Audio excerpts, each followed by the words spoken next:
فذكر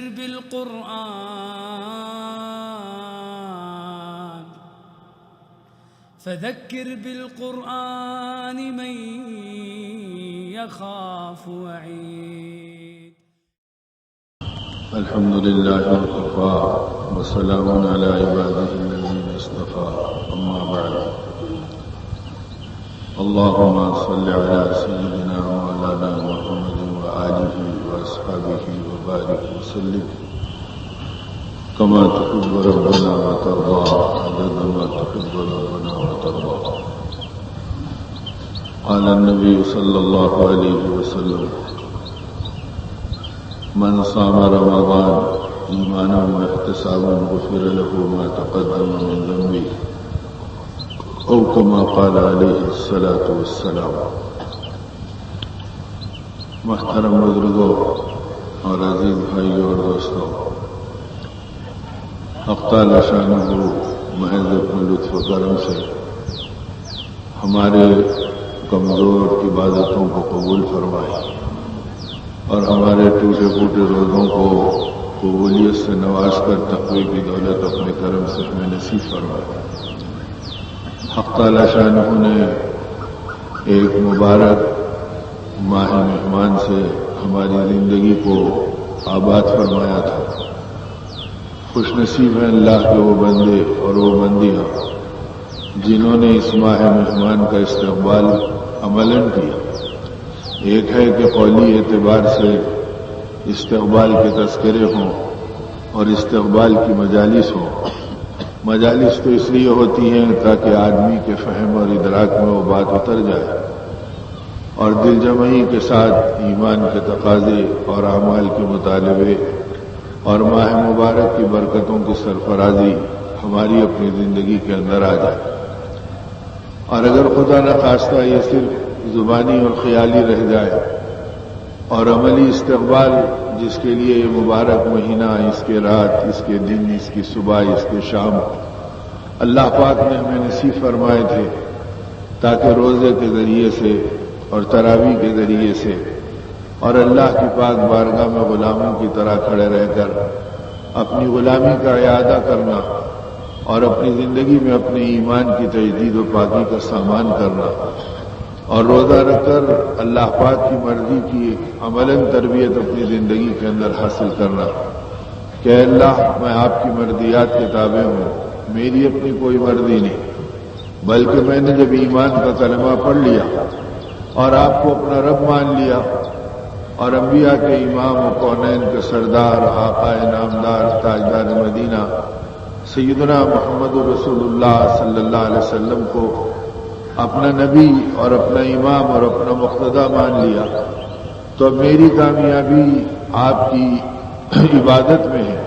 اور میری کامیابی آپ کے نبی صلی اللہ علیہ وسلم کی اطاعت میں ہے. آپ کی اطاعت سر سے لے کے پیر تک کرنا اور اس اطاعت کو اپنے نبی صلی اللہ علیہ وسلم کی اتباع کے لبادے میں اوڑھنا کہ جس طرح زندگی کے گزارنے کا قرینہ آپ نے دیا ہے،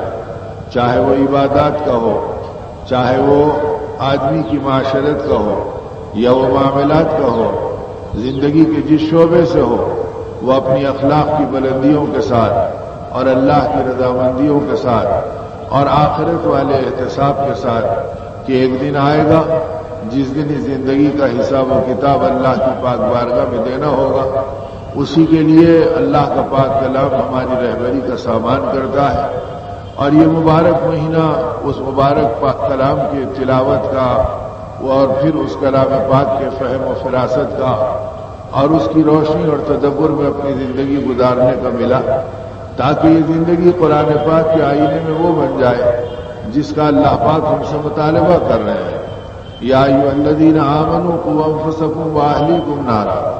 اے ایمان والو اپنے آپ کو اور اپنے اہل کو اور اپنے اولاد کو اور اپنے متعلقین کو جہنم کی آگ سے بچاؤ. تو قرآن پاک کا مطالبہ تو یہ ہے کہ تم جہنم کی آگ سے بچاؤ. اب دیکھنا یہ ہے کہ ہم بھوک سے بچا رہے ہیں، پیٹ کی آگ سے بچا رہے ہیں، وقت کی روٹیوں کی کمی سے بچا رہے ہیں اور یہ چاہ رہے ہیں کہ ان کے حاصل کرنے والے بن جائیں. تو یہ ماہ مبارک بتلا رہا ہے کہ تم سے کھانا چھڑایا گیا، تم سے پانی چھڑایا گیا، تاکہ تم اس دھوکے سے نکلو کہ تم اس دنیا میں کھانے پینے اور پہننے اوڑھنے کے لیے نہیں آئے. یہ تمہاری زندگیوں کا نہ معیار ہے، نہ یہ تمہاری کامیابی اور بلندی کا کوئی مقام ہے، بلکہ کامیابی اور بلندی کا مقام تو ان اکرمکم عند اللہ اتقاکم، کہ تم میں بزرگ وہی ہے، مکرم وہی ہے، اور جو اللہ کی پاک ذات سے ڈرنے والا ہو اور اپنی زندگی کو احتیاط سے گزارے. احتیاط کس چیز سے؟ احتیاط گناہوں سے، احتیاط غفلتوں سے، احتیاط خواہشات سے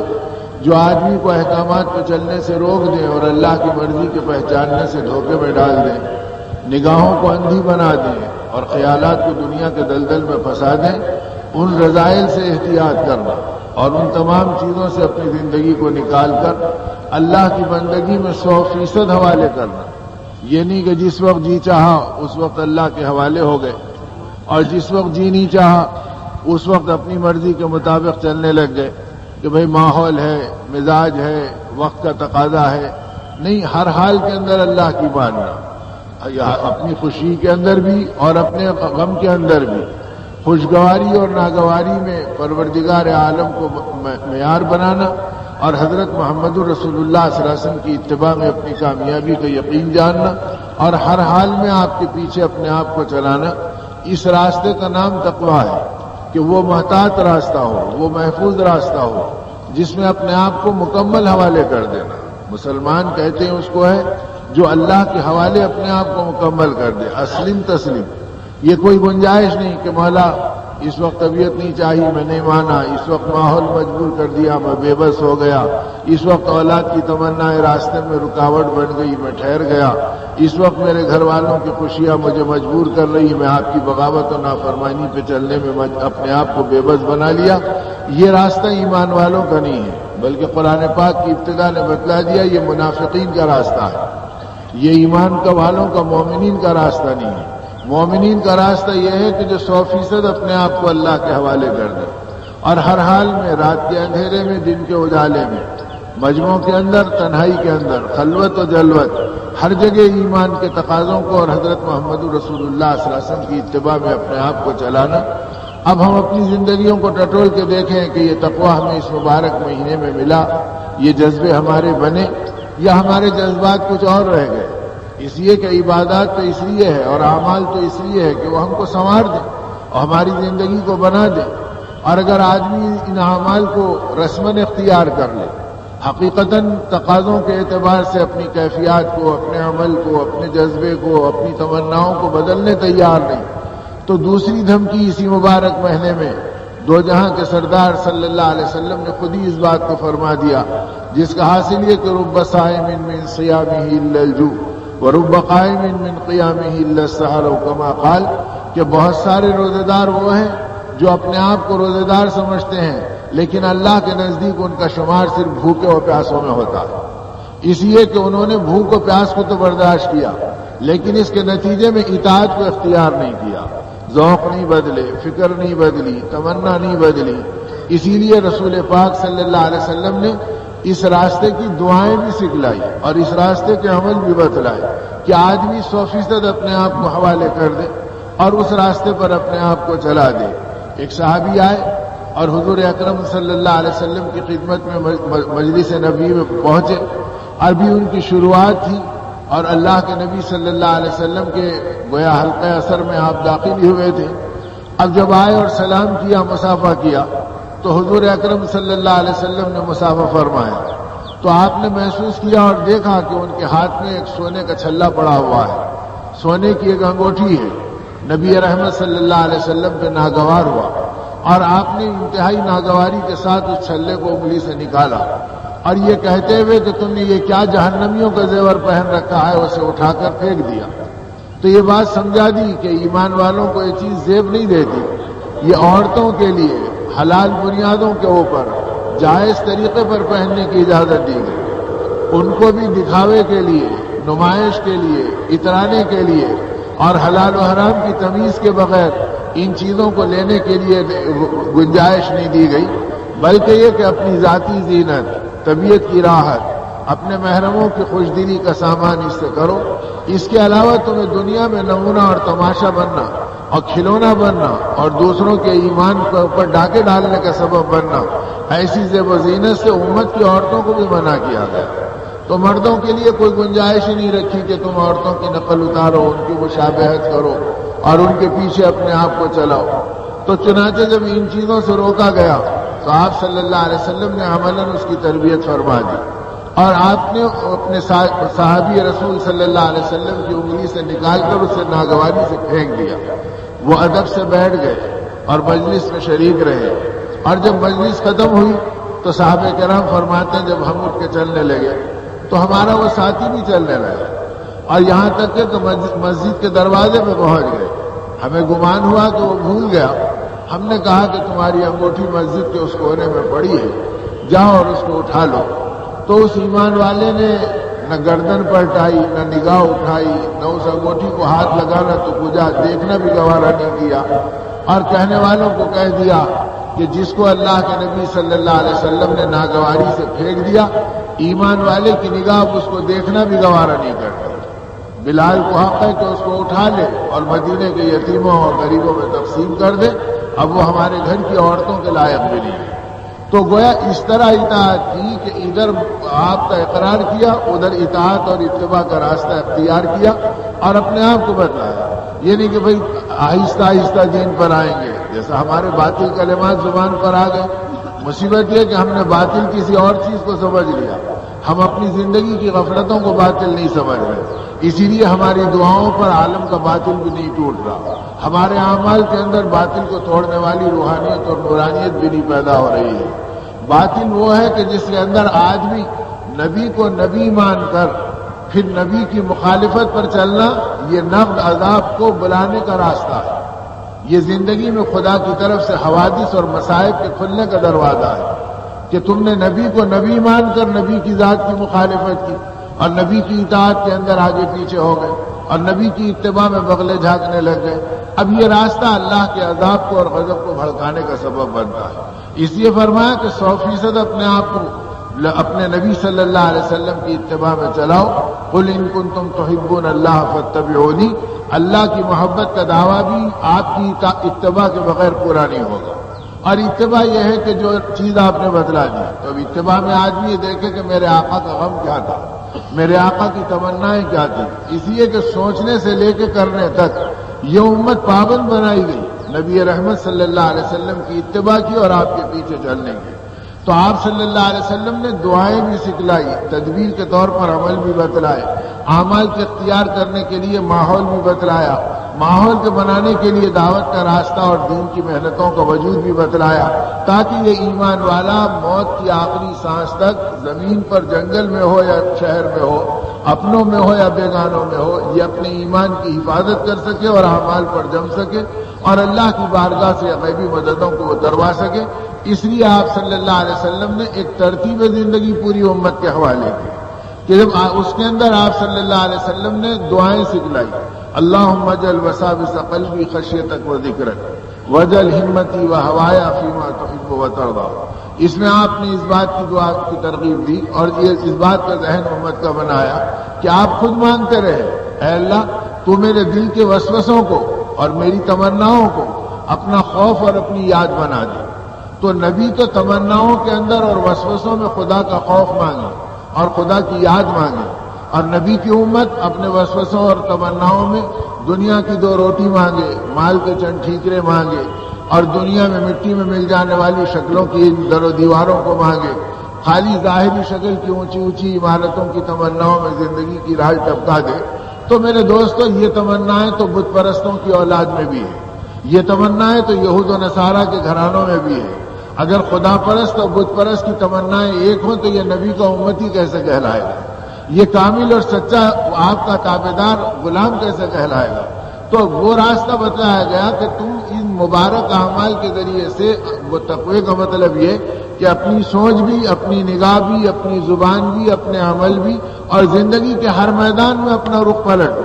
اور وہ بنا لو جو حضرت محمد رسول اللہ صلی اللہ علیہ وسلم نے سکھلایا اور آپ صلی اللہ علیہ وسلم نے بتلایا۔ تو اب یہ مبارک مہینہ اس لیے ملا کہ بھئی کھانا پینا جب چھوڑ رہے ہیں تو ذہن میں بات آئے، مولا جب میں اپنے جائز کھانے کو چھوڑ رہا ہوں، جائز پانی کو چھوڑ رہا ہوں، تو تیری ہر نافرمانی کو موت تک چھوڑنے کا اقرار کر رہا ہوں. اب اس پہ جم کر دکھلاؤں گا اور آپ کی مان کر دکھلاؤں گا. یہ نہیں کہ ادھر عید ہو گئی اور ادھر موسیقی کے زہریلے اثرات کے اندر وہ کان مبتلا ہو گئے جو قرآن پاک کو سن رہے تھے،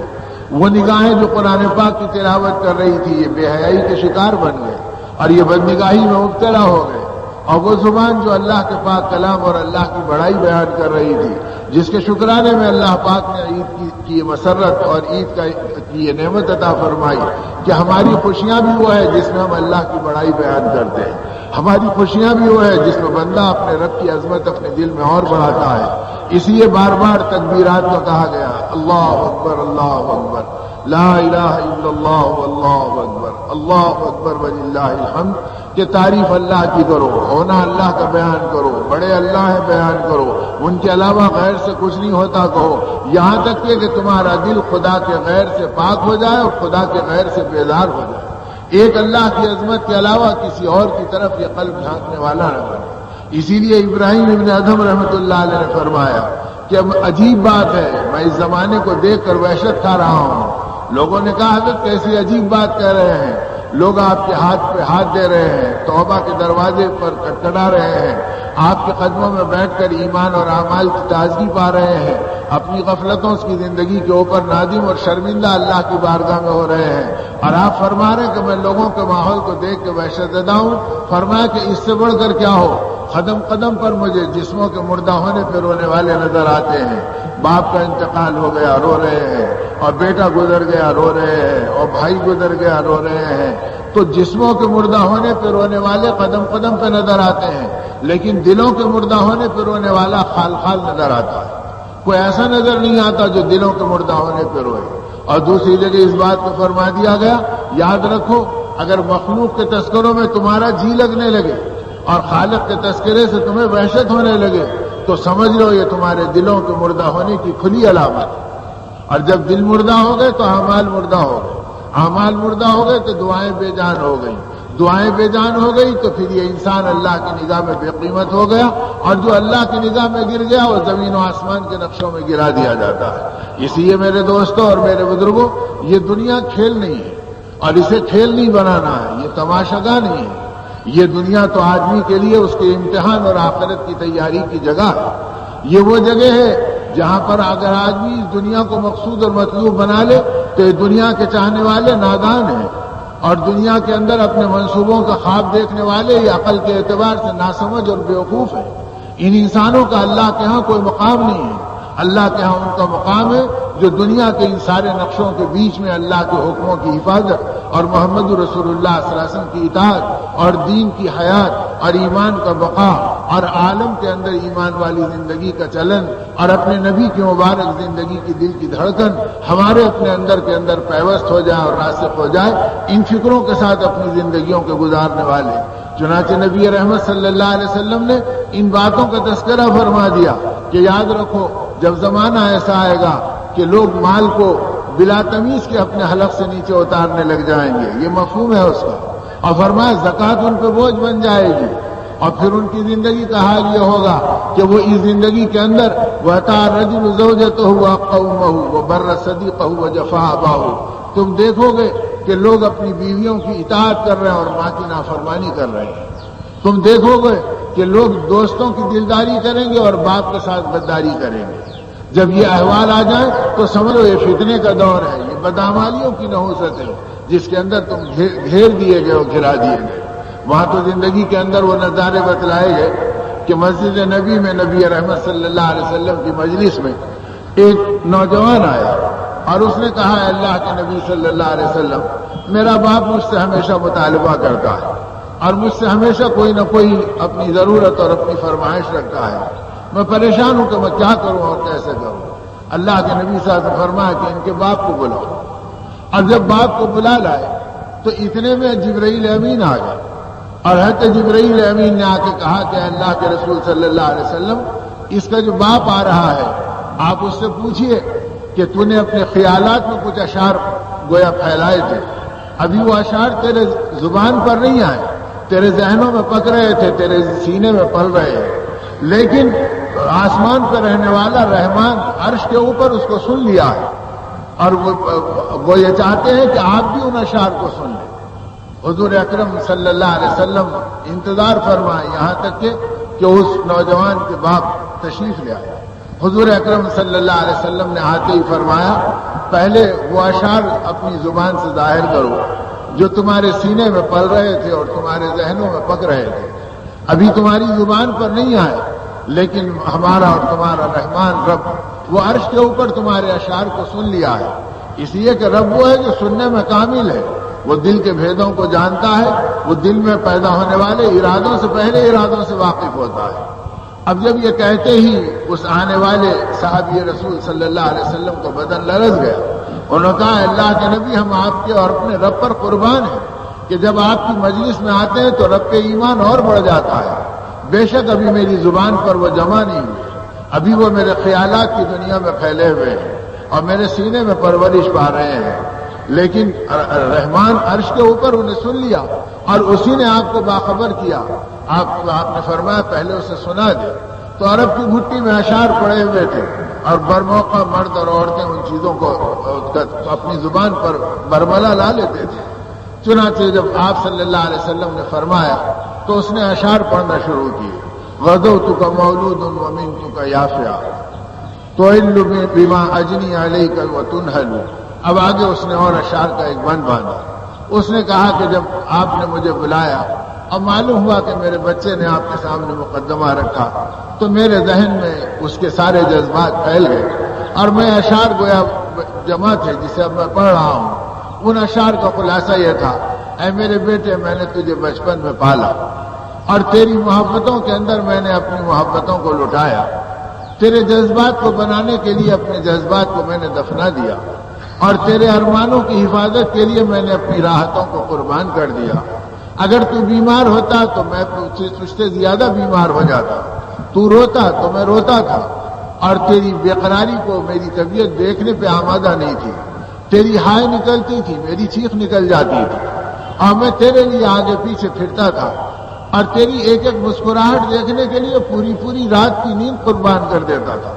اور یہ تمنا کرتا تھا کہ اللہ تو میرے لاڈلے کو مسکراتا ہوا دکھلا دے، اس کو راحت پہنچا دے۔ پھر کیا ہوا کہ آہستہ آہستہ تیری زندگی کے اندر جوانی کا رنگ بھرنا شروع کی اور میری زندگی میں بڑھاپے نے میرا رنگ کھرچنا شروع کیا، تیری طاقت بڑھتی چلی گئی اور میری قوتیں جواب دینے لگی، یہاں تک کہ تو اپنے قوت بازو پر کھڑا ہو گیا اور میں بے یار اور بے آسرا بن گیا۔ اب اس میں میری تمنا یہ تھی کہ شاید تو میرے کام آئے گا اور میری راحتوں کا سبب بنے گا، لیکن میرے بیٹے تجھے کیا ہو گیا کہ تیری نگاہیں بدل گئی، تیرے تیور پلٹ گئے، تو ترشرو ہو کر مجھ سے بات کرتا ہے اور میری طرف دیکھتا ہے تو تیرا دیکھنا اور تیرا اس طرح تیری نگاہوں سے دیکھنا مجھے ایسے محسوس ہو رہا جیسے میں نے اپنی زندگی کو جھٹلایا ہے اور میں اپنے بارے میں دھوکے میں پڑا ہوا ہوں۔ میں نے تجھے نہیں پالا، تو نہیں مجھے پالا ہے، کاش اگر تو میرا بیٹا نہ بنتا تو کم از کم میرا پڑوسی بن جاتا، کہ پڑوسی بھی کم از کم پڑوسی کو پوچھ لیتا ہے، لیکن میرے بیٹے اتنا بخل گوارا نہ تھا کہ تو نے اپنی نگاہوں کو اور اپنے لہجے کو بدل لیا، تیری ترشروئی نے میرے دل کو چھید دیا۔ بس یہ اشعار اس نے پڑھنا شروع کیے، نبی رحمت صلی اللہ علیہ وسلم کے آنسو ٹپ ٹپ گرنے لگے اور آپ بے قرار ہو گئے۔ آپ نے اس کے بیٹے کی طرف بڑی ناگواری سے گھورا اور فرمایا اٹھ جا ہماری مجلس سے اور چلے جا یہاں سے،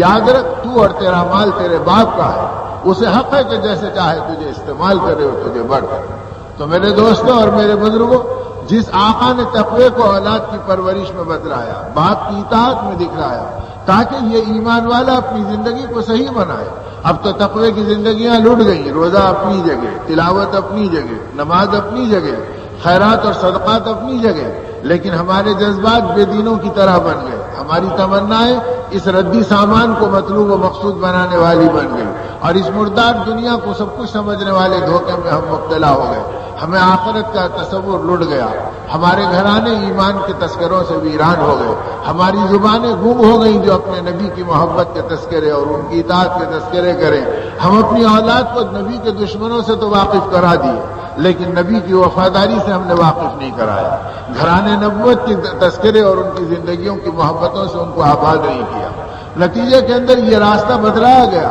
تمہارے تقوی کا راستہ یہ ہے کہ تم اپنی اولاد کو دیندار بنو. اولاد کو مالدار بنانا شرط نہیں ہے، اولاد کو دیندار بنانا شرط ہے. وہ تو ان کے مقدرات ان کو اپنے مقام پر پہنچائیں گے، اور اگر وہ دیندار بنیں گے تو فاقوں میں بھی وہ بے نیاز رہیں گے، اور اگر وہ صرف مالدار بنیں گے تو وہ فقیروں کی طرح ہمیشہ مال کے طلبگار بنیں گے، اور بے دین انسانوں کی طرح وہ آخرت کا سودا کریں گے، ایمان کا دیوالیہ نکالیں گے. اس لیے ایمان والے ماں باپ کو بتلایا گیا کہ تم اپنی اولاد کو ایمان کے راستے پر چلاؤ اور ان کو آخرت والی فکروں کے اوپر اٹھاؤ. اب نتیجہ یہ تھا کہ یہ امت دین اور ایمان کی محنتیں کرتی اور آخرت کی فکروں کے اوپر چلتی. میرے دوستوں اور میرے بزرگوں، اسی لیے معیار زندگی کی کامیابی کا اور تقوی کے پیمانے کا حضرت محمد رسول اللہ صلی اللہ علیہ وسلم کی ذات اثر کو بنایا گیا کہ آپ کے پیچھے چلو. جس کے پیچھے چلو جو سب سے بڑے غمخوار ہیں، جو سب سے بڑے امت کے لیے ہمدرد اور اللہ کی بارگاہ کے اندر بے چین ہونے والے ہیں، اور اللہ کی رحمتوں سے اپنی امت کو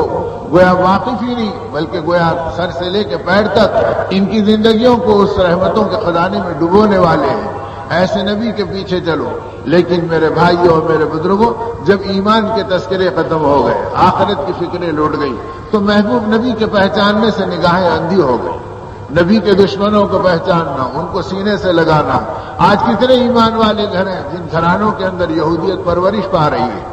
اور کتنے ہم ایمان والے ہیں جن کی زبان پر ایمان کا کلمہ ہے اور ہمارے گھروں میں عیسائیت کو غذا مل رہی ہے. ان کے طور طریق ہمارے گھرانوں میں چل رہے ہیں اور ہم ان کو سینے سے لگا کر نبی کے طریقوں کو توڑ رہے ہیں. جب آدمی حدود کو توڑ دیتا ہے پھر خدا کے غضب کا نشانہ بن جاتا ہے. ہم کو اپنے حدود تو معلوم ہے کہ خبردار کوئی میرے گھر میں نہیں داخل ہو سکتا. اور داخل تو کیا ہوتا، اگر وہ نگاہ اٹھا کے دیکھ لے تو ہمارا خون آنکھوں میں آ جائے گا، اور اگر وہ قدم رکھ دے تو آدمی زندگی پہ کھیل لے گا کہ کس کے دروازے پہ قدم رکھ دیا اور کس کے گھر میں بغیر اجازت کے آ گئے. تو ہم مٹی کے ڈلوں کے حدود کو تو جانتے ہیں اور در و دیوار کے حدود کو پہچانتے ہیں، لیکن محمد رسول اللہ صلی اللہ علیہ وسلم کے خون مبارک سے سینچے ہوئے دین کے باغ اور دین کے محل کے حدود کو نہیں جانتے. جس کا جی چاہے آ جائے، خوشی کے وقت یہودیت آ جائے اور چاہتوں کے وقت نصرانیت آ جائے اور اولاد کی تربیت کے وقت نبی کے دشمنوں کی تہذیب آ جائے اور اس بے دینی کے راستے پر ہماری زندگی بہہ جائے،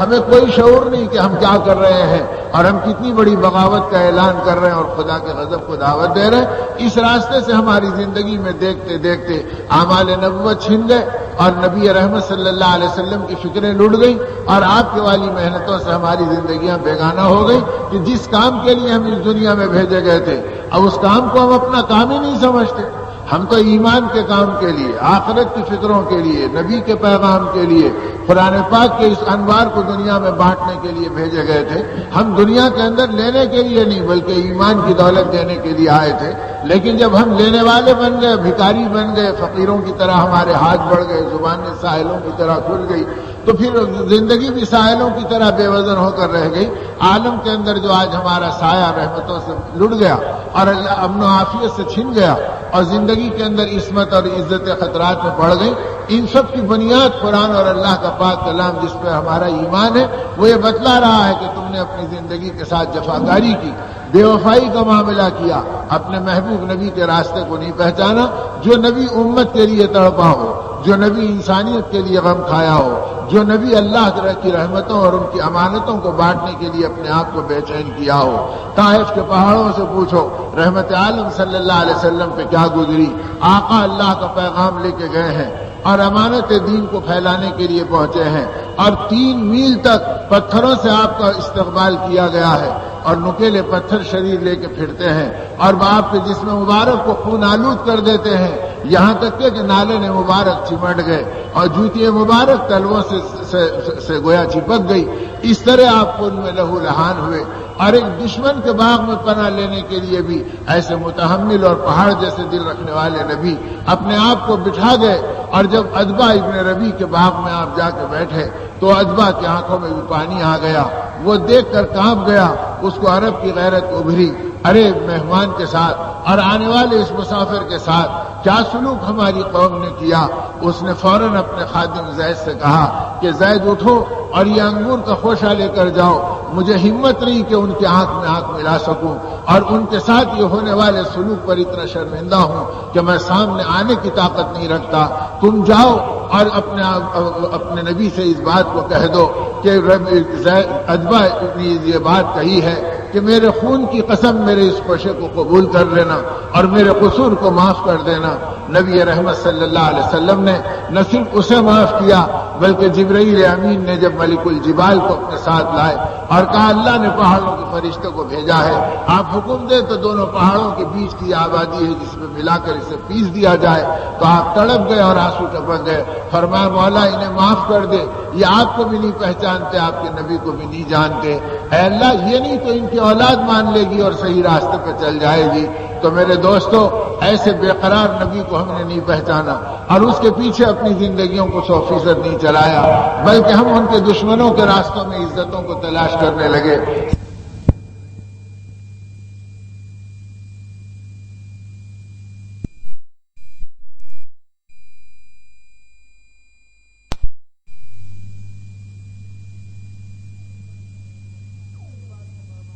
اس بات کو فرمایا تھا اے لوگوں میری اس بات کو لکھ کے رکھ لو اور آنے والی امت کے کانوں تک اس بات کو پہنچا دو, اور وہ بات یاد رکھو کہ جس دن امت کا یہ مزاج بنے گا کہ اچھے کپڑوں میں ہماری عزت ہے, اس دن یہ امت ذلیل کر دی جائے گی. نہ کپڑوں میں ہماری عزت ہے, نہ کھانوں میں ہماری راحت ہے, نہ اونچے اونچے مکانوں میں ہماری سہولتیں اور عیش ہے, بلکہ یہ ساری چیزیں تو ابتلا اور امتحان کے لیے ہے. اصل تو اپنی زندگی کو ایمان اور آخرت کے لیے بنانا ہے اور حضرت محمد رسول اللہ صلی اللہ علیہ وسلم کے غم کو اپنانا ہے. آپ کا غم, آپ کی تمنا یہ تھی کہ کوئی فرد بشر جہنم کی طرف جانے نہ پائے. تو جو نبی غیروں کے لیے تڑپ گیا, آج وہ نبی کے نام لے گا, اپنی اولاد کو ایمان کا راستہ نہیں بتلا سکے, اپنی اولاد کو نبی کی محبت کا طریقہ نہیں دکھلا سکے, تو ہم کیا منہ لے کر حشر کے میدان میں آقا کے سامنے شفاعت کا دامن پکڑنے کے لیے بڑھ سکیں گے؟ وہ نبی رحمت صلی اللہ علیہ وسلم ہماری محبتوں میں تڑپ گئے اور بے قرار ہو کر اپنے آپ کو بھلا دیا,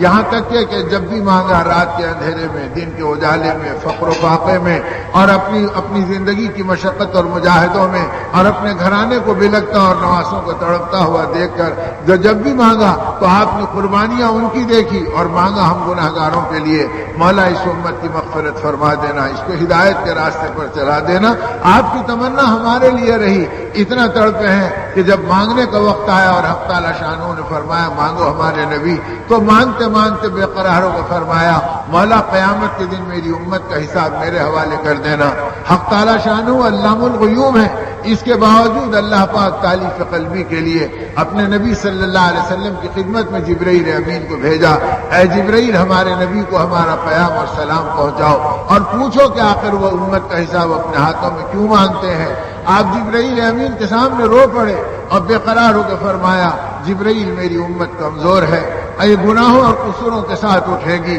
اور قیامت کے دن میرے اور دوسرے انبیاء کے دشمن بھی وہاں ہوں گے, ان کے بیچ اگر ان کی بدعمالی آئی تو یہ رسوا ہو جائے گی اور میرے دل کو ان کی تکلیف پہنچے گی. میں چاہتا ہوں کہ اوروں کی نگاہ سے چھپا کر ان کا حساب لے لوں. حق تعالی شانہ نے جواب میں فرمایا اے نبی آپ چاہتے ہیں کہ اوروں کی نگاہ سے چھپائے اور آپ کا رب چاہتا ہے آپ کی نگاہوں سے چھپا کر رحمت کی چادر اڑا کر حساب لوں گا تاکہ کسی کے سامنے امت بے آبرو ہونے نہ پائے. میرے دوستوں اور میرے بزرگوں, جس نبی رحمت صلی اللہ علیہ وسلم نے اس امت کا اتنا لحاظ رکھا ہو اور ہم خطا کاروں کا اتنا خیال کیا ہو, ہم نے اپنے نبی کے اعمال کی حفاظت اور نبی کے راستے پر اپنی زندگیوں کو آپ کی بارگاہ میں بھیٹ چڑھانے کے جذبے کو بالکل فراموش کر گئے اور ہماری زندگیاں صرف اپنے پیٹ کے پیچھے, اپنے جیب کے پیچھے, اپنی خواہشات کے پیچھے, اپنی اولاد کے جذبات کے پیچھے لٹ گئی اور مٹ گئی. ہم کو کچھ پتہ نہیں کہ کل قیامت کے دن کیا ہوگا. وامتاز الیوم ایھا المجرمون کی آواز لگے گی, یہ بڑے بڑوں کا پتا پھاڑ دے گی, آنکھیں پلٹ جائیں گی, جگر آدمی کا گویا حلق تک آ جائے گا, کلیجہ آدمی کا منہ کہا جائے گا. اگر موت ہوتی تو مر جاتی انسانیت, لیکن اس وقت موت بھی چھین لی جائے گی اور اس وقت یہ کہا جائے گا کہ مغرب کے پیچھے چلنے والوں کو مغرب کی طرف چھانٹ دو اور نبی کے پیچھے چلنے والوں کو نبی کے ساتھ اٹھاؤ. تو اس وقت آدمی کو سوچنا پڑے گا کہ میں کیا کروں گا. ارے مغرب کی طرف کدھر نوجوان ملت کا طبقہ کھسکتا ہے اور کدھر ان پہ رال ٹپکاتا ہے. ارے میرے دوستو, مغرب کی طرف تو سورج جیسا روشن اتنا بڑا گولا اور اتنا بڑا سیارہ جب یہ بھی مشرق سے نکل کے مغرب کی طرف جاتا ہے تو مغرب میں جا کے یہ بھی اندھا ہو جاتا ہے اور اندھیری غاروں کے اندر ڈوب جاتا ہے۔ تو جب اتنا بڑا روشن ستارہ ڈوب جاتا ہے اور وہاں پر ظلمتوں اور اندھیرے میں بدل جاتا ہے تو اس مغرب میں ہمیں کیا ملے گا اور ہماری وہاں پہ زندگی کیا بنے گی؟ ہم کب تک اس دھوکے میں زندگی گزاریں گے؟ ہماری زندگی تو محمد رسول اللہ صلی اللہ علیہ وسلم کے قدموں میں ملے گی اور قرآن پاک کے سائے میں ملے گی۔ اللہ کے حکموں کے اندر ہماری زندگی کا راستہ ہم کو سمجھ میں آئے گا۔ اس لیے اپنی زندگی کو بنانے کا راستہ اور کامیابی پہ چلنے کا راستہ صرف اور صرف ایمان اور اعمال صالحہ ہے۔ اگر یہ راستہ مل گیا تو اس کی علامت ہماری عورتوں کی حیا ہوگی، اس کی علامت ہماری بچیوں کے اندر شرمساری کا جذبہ ہوگا، اس کی علامت ہمارے گودوں میں پلنے والی اولاد میں آخرت کی بے قراری ہوگی، اس کی علامت ہماری زندگی میں حلال و حرام کی تمیز ہوگی، اس کی علامت خدا کی نافرمانیوں سے بچنا ہوگا۔ اللہ کرے کہ اللہ پاک ماہ مبارک کو ہمارے قبول کرے اور ہم کو دیدہ بینا نصیب فرمائے، اور اللہ ہمارے قلب کے اندر وہ احساس پیدا کرے کہ ہم رمضان کے بعد بھی اللہ کے گھروں کو اور اپنے گھروں کو سجدوں سے آباد کریں، اور ہماری ندامت کے اور ہمارے توبہ کے آنسو زمین کے اوپر ٹپکے۔ آج یہ زمین موسیقی کے زہریلے اثرات سے تھرا رہی ہے اور بے حیائی کے مناظر سے کانپ رہی ہے۔ اے اللہ کیسے بے حیا میرے اوپر پرورش پا رہے ہیں اور کیسے بدباق اور بدباطن میرے اوپر اپنی زندگیوں کو چلا رہے ہیں۔ اگر ان کی وجہ سے تو نے غضب کا فیصلہ کیا تو میں بھی اس کا شکار ہو جاؤں گی۔ اگر ہم نے اپنے آپ کو توبہ کے راستے پر ڈالا تو اللہ کریم ہے، وہ تواب ہے، وہ غفار ہے، وہ گناہوں کو معاف کرنے پہ تیار ہیں اور زندگی کو بدلنے پر قبول کرنے کے لیے وہ بے قرار ہیں۔ صرف تیار نہیں، وہ بے قرار ہیں۔ وہ اتنے بے قرار ہیں کہ بندہ جب توبہ کے دروازے کو کھٹکھٹاتا ہے اللہ کی رحمت جوش میں آ جاتی ہے۔ اذا تاب العبد يعلق له القناديل في السماء، حدیث پاک میں آتا یا ابن آدم لو بلغت ذنوبك عنان السماء ثم استغفرتني قد غفرت لك فلا ابالي۔ اے آدم کی اولاد، اگر تیرے گناہ اتنے ہو گئے کہ رواں رواں تیرے گناہوں سے آلودہ ہو گیا اور تو نے اپنی نافرمانی اور گناہوں کی سیاہی سے پہاڑ کھڑا کر دیے اور وہ پہاڑ آسمانوں کو چھونے لگے، لیکن اگر تیرے اندر ندامت ہو جائے اور تو توبہ کے راستے کو اختیار کر لے اور یہ کہہ دے کہ مولا میرے قصوروں کو معاف کر دے، میں تجھ سے صلح کرنے پہ تیار ہوں، میرے عزت کی قسم تو ایک مرتبہ اللہم اغفر لی کہہ لے، میں تیرے سارے گناہوں کو مٹا دوں گا، تیرے بدعمالیوں کو نیکی سے بدل دوں گا اور تیرے گناہوں کا گواہ کوئی قیامت تک باقی نہیں رکھوں گا، بشرطے کہ تو نادم ہو جا اور دوبارہ گناہ کی طرف پلٹنے سے اپنے آپ کو بچا لے، میں تیری توبہ کو قبول کر لوں گا۔ حدیث پاک میں آتا بندہ جب توبہ کے دروازے کو کھٹکھٹاتا ہے حق تعالی شانہ نور کی قندیلیں آسمانوں میں تنا دیتے ہیں اور روشنی کی تنابیں یہاں سے وہاں تک پھیلا دیتے ہیں۔ فرشتے پوچھتے ہیں مولا یہ نورانی جشن کس بنیاد پہ ہو رہا ہے؟ حق تعالیٰ فرماتے ہیں فرشتوں سنو سنو، میرے روٹھے ہوئے بندے نے مجھ سے صلح کر لی، اس نے توبہ کا دروازہ پکڑ لیا، میں اس کی خوشی کے اندر اس روشنی کے قندیلوں کو منور کر رہا ہوں اور آسمانوں کو اس کی نورانیت سے بھر رہا ہوں۔ میرے دوستو ایسے رحیم اور کریم مولا کو پہچاننا اور ان کے شفیق و غمخوار نبی کو جاننا، ان کے طریقوں کی قوت و طاقت کو پہچاننا، تاکہ یہ امت بن جائے۔ جب تک کہ اس راستے پہ ہم چلتے رہے اللہ نے بادشاہوں کے تخت و تاج ہمارے ٹھوکروں میں ڈالے، اور جب راستہ ہمارا لٹ گیا پلٹ گیا تو جن کے قدموں میں بادشاہوں کے تخت و تاج تھے آج ان کے سر غیروں کی ٹھوکروں میں چلے گئے اور کوئی مقام و مرتبہ باقی نہیں رہا۔ اسی لیے دنیا کا بننا اور عقبہ کا بننا، دونوں جہان کی کامیابی اللہ کے مبارک دین میں ہے، اور دین کی حفاظت دین کی محنت میں ہے، اور دین کی محنت دعوت اللہ کی بنیاد پر نبی رحمت صلی اللہ علیہ وسلم نے امت کے حوالے کی ہے اور عرفات کے میدان میں امت کو گواہ بنا کر ان کے حوالے کیا ہے۔ ایسے مبارک راستے پر اپنی زندگی کو اگر ہم چلائیں گے اور دینی اور دعوت اللہ کے ماحول میں رکھیں گے تو بے دینی سے نکلنا، بدعمالیوں سے بچنا، اللہ کی پکڑ سے محفوظ ہونا اور تنگی اور زندگی کے انتہائی نازک موڑ پر اللہ کی غیبی مددوں سے حفاظت کا سامان ملنا، یہ سب کچھ اللہ اپنی قدرت سے آج بھی اور قیامت تک کر کے دکھلائیں گے۔ حق تعالی ہم سب کو سچی پکی توبہ کی توفیق دے اور اس دعوت اللہ کے ماحول کے لیے اتوار کو ملے پلی کا اجتماع اور ایمان کی محنتوں میں چلنا اور آخرت کی فکروں میں آنا اور اپنے علاقوں میں مسجدوں کو آباد کرنا، اور یہ کوئی رسمی چیز نہیں بلکہ ہر کلمہ پڑھنے والے کی بنیادی ذمہ داری ہے۔ جس سے یہ منہ پھیر کر نہ اللہ کو پہچان سکتا نہ حضرت محمد رسول اللہ صلی اللہ علیہ وسلم کی شفاعت تک پہنچ سکتا۔ حق تعالی ہم کو اپنی ذمہ داری اور منصب کو پہچاننے کی اس ماہ مبارک کے صدقے توفیق دے دے، اور قرآن پاک کی پکار پر اپنی سمجھ اور اپنی ذمہ داری کو صحیح رخ پر ڈھال لے۔ اللہ پاک اپنے کرم سے ہم سب کو قبول فرمائے اور پاکیزہ راستے پہ اپنے کرم سے ہم سب کو چلا دے۔ میں اس وقت اللہ کی بارگاہ میں اسی شکرانے اور اسی بھیک مانگنے کے لیے اللہ نے جمع فرما دیا۔